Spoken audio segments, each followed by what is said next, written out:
Mariupol is the symbolic center of Ukrainian resistance against the Russian invasion, and the Azovstal steel plant, where Ukrainian military and civilians are holed up by the hundreds, is the site of the last stand there. We got rare access to the military perspective inside of that steel plant, posing questions earlier to Major Serhiy Volnya, the commander of Ukraine's 36th Separate Marine Brigade. And here is what he told us about the dire situation inside.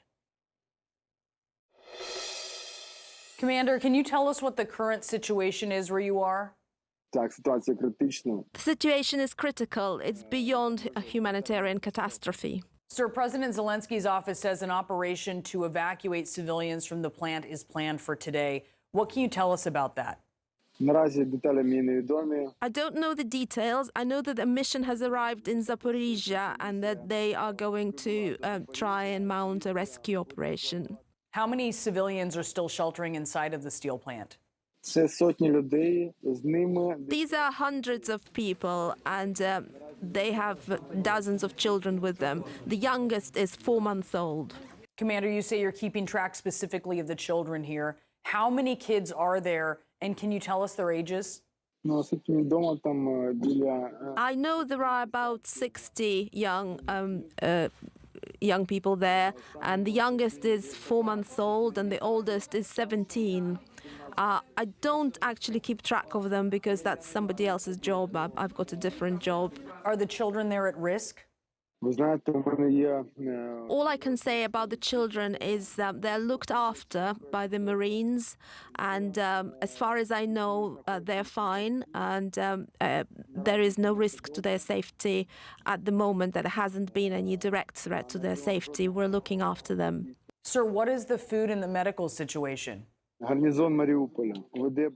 Mariupol garrison is fighting and has been fighting in a situation of full encirclement for 64 days. It's a very difficult situation. We have very little water, very little food left. The chief of the Mariupol Patrol Police says a field hospital by you was hit by the heaviest Russian airstrikes yet. Can you tell us how bad this was?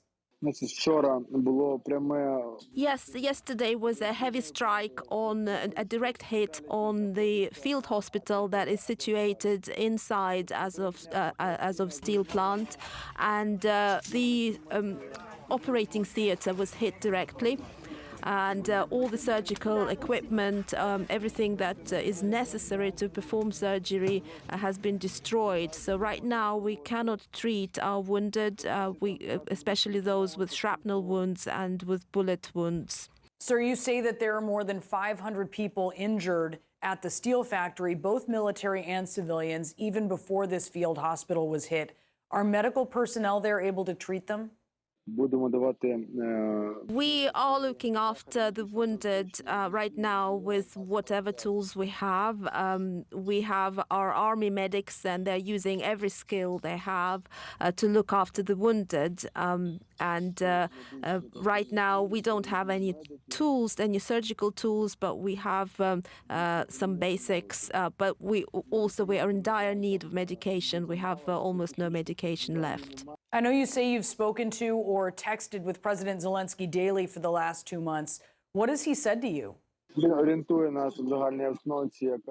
Zelensky briefs us on the situation in Ukraine as a whole and around Mariupol. He tells us about enemy movements and is supporting us in every way, and also keeps our spirits high. You have held out now for 2 months. How much longer can you hold out? We cannot tell you for sure how long we can hold on for.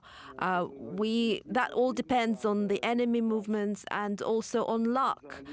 We have great hopes that we will be evacuated, that the president will succeed in either evacuating or extracting us.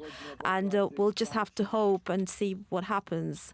What do you want to say to the world about your situation?